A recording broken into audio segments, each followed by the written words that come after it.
So the next aspect I'll cover is how do you take a career decision? So how do you decide on which career choice path to take? Because even after discussing so many things, you're still confused. Because nobody can take a decision for you. So I really believe in this quote. Make sure you guys go back and watch this video. Just go type Steve Jobs Stanford speech and you will get it on YouTube. So there's going to be a 15-minute speech or so. I believe I revisit this speech every year or year and a half. I revisit this speech again and again. And I understand probably a little more of what he was trying to say. So that was after he was diagnosed with cancer that he had given this speech to the students at Stanford College. You can't connect the dots looking forward. You can only connect them looking backwards. I cannot decide today what I cannot understand my career graph today looking at, because you don't know what's going to happen next. But when I look back, that say for example, I did not get articleship in the big four, EY, PwC, KPMG and Deloitte. Today I'm happy that I did not get there because, again, with all due respect to the institutions, they're great bodies, they're great corporates, but I did not want to get into auditing and taxation. I found my calling in finance. So it was good that it did not happen probably.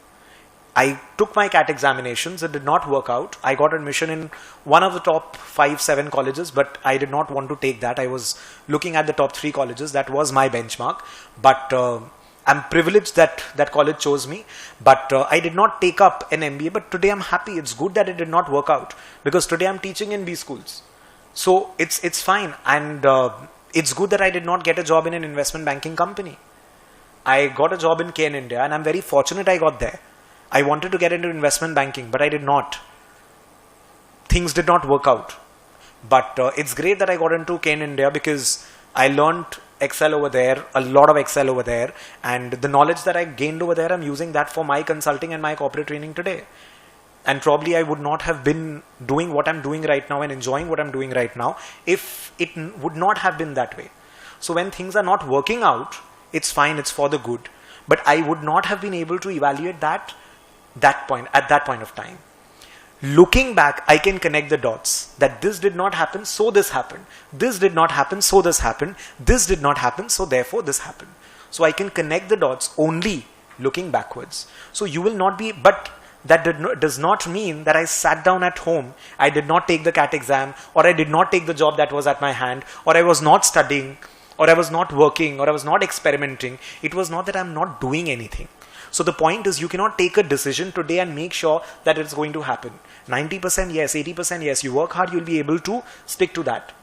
But you have to be very flexible with your planning also. So today the best alternative is for me is this. Now after this, I will again see how things are working out and then I will again revisit and update my plan. You will only be able to connect the dots looking backwards, not forward. And with my very limited experience of a few years, I have experiences. Of course, I have my whole life ahead, my whole career ahead of me, right? So what you can do, so where do you see yourself 5 years from now? That is one question you need to answer. So 5 years from now, I need to be over here. Now, you cannot take decisions on the basis of I need to be 5 years, I need to have a Lamborghini. So that cannot be your goal. So that is not how you set your career objectives. Everything needs to be on a paper. You cannot just think because you'll keep on daydreaming. You think over about the same thing again and again every day. That is not how you will be able to take career decisions. You have to start writing. So, okay, 5 years, where do I want to be? I don't know which field, but I want to be in a job. I want to be in the country. I want to be doing something which is challenging me. So you have to figure out, what you want to do. So 5 years, 10 years, 15 years down the line, where do you want to be? Today, it's probably easier for me to take to forecast, not forecast, but to have a 5-year or a 10-year goal. At the age of 20, 22, it is more difficult to take that because you have not seen much. So that is what I'm saying, that your plans are going to be very flexible and it will keep on evolving as you move forward. You will keep on updating your plan as you move forward, right? What subjects do you like? So that is one very important thing you need to cover.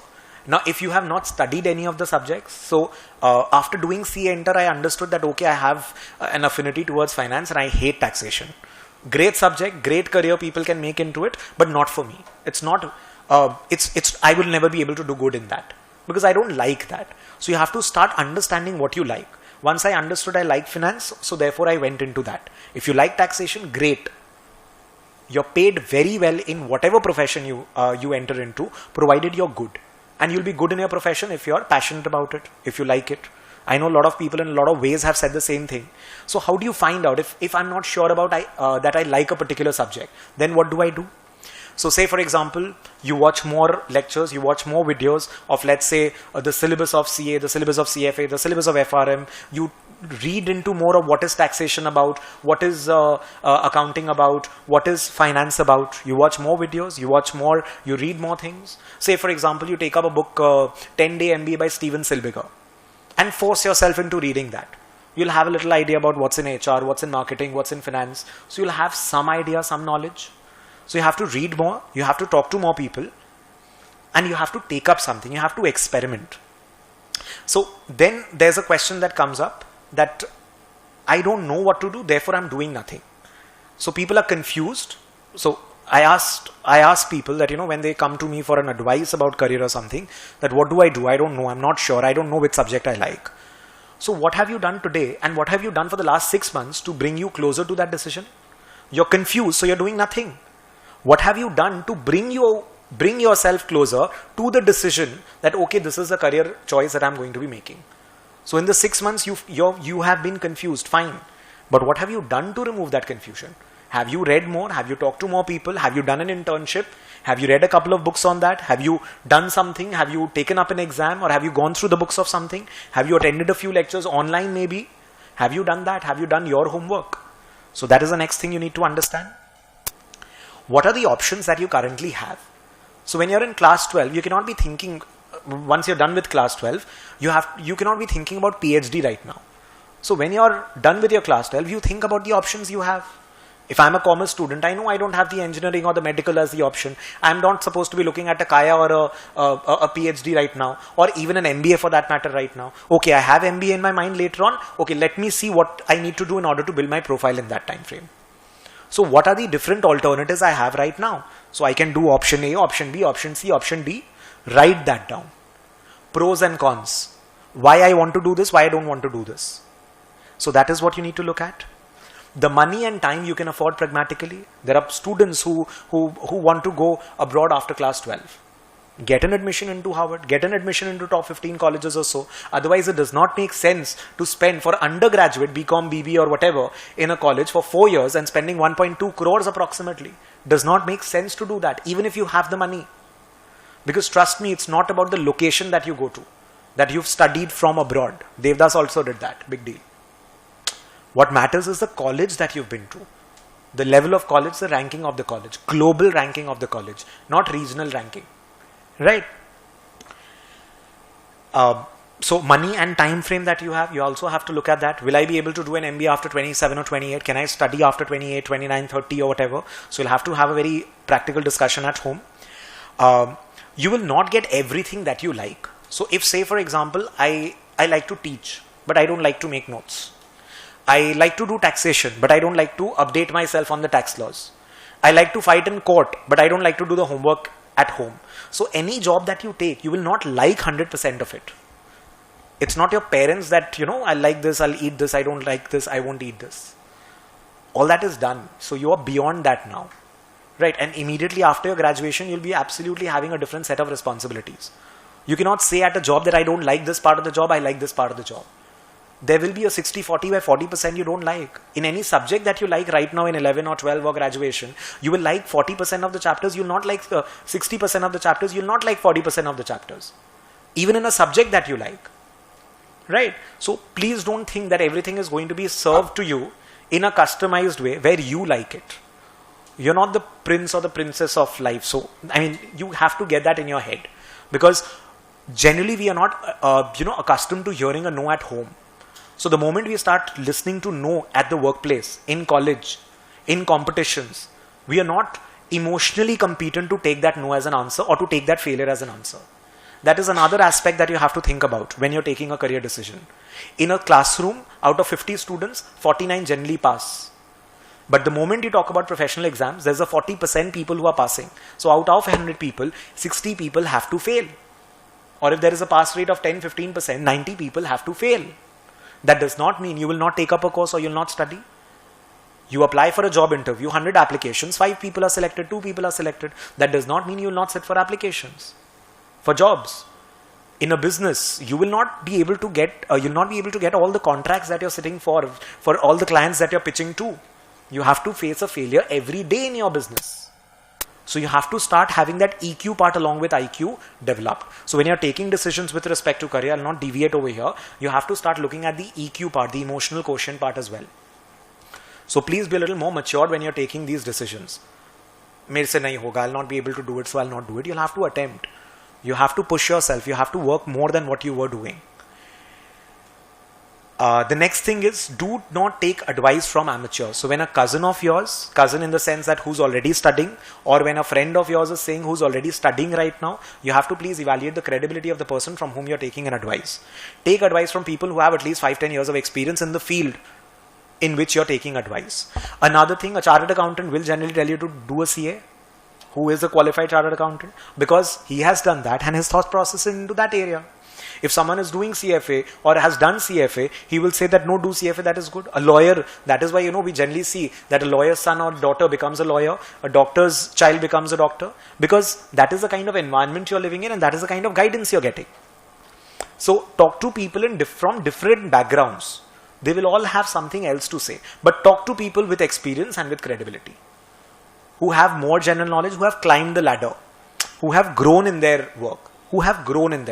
Talk to those kind of people, because they have seen that growth, they have adapted to the change. So figure out those kind of people, connect on LinkedIn, see who relatives, figure out who are there in your relation and friends, dads, or whatever it is. So talk to people with various diverse backgrounds.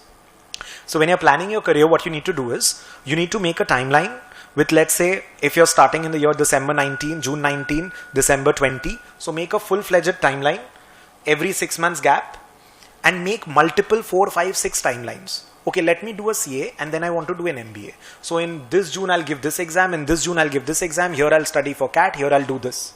Okay, I'm not sure about this. Let me think if I do CA and CFA. So this exam of CA I'll do, then I'll give CFA level 1, then I'll give this college exam, then this is happening. So every 6 months, plot your exams under different combinations. Even if it's not just exams, like, even in business or at workplace, we have to do these things. That in this 6 months, I want to complete these things. I want to streamline these processes in my business. And in this next 6 months, I'm going to be working on this aspect of my business. We do that.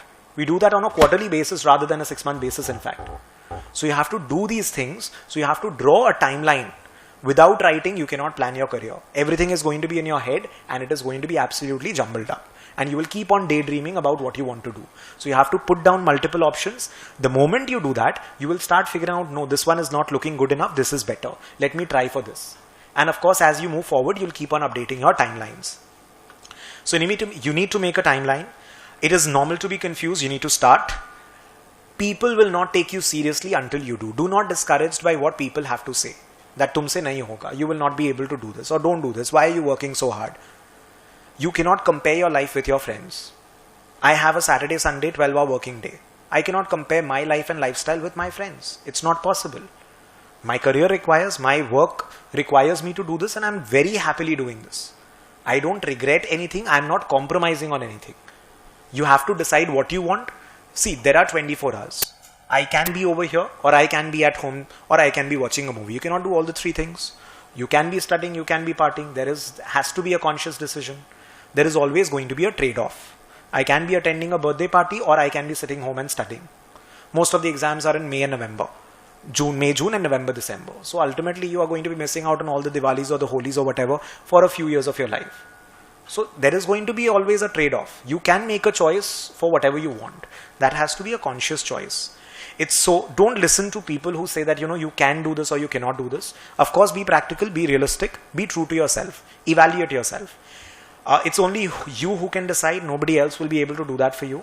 See, everybody will have their own opinions, as I was telling you. A chartered accountant will tell you to do a CA, a doctor will tell you to become a doctor. So, but the decision has to be yours, because it's ultimately your life.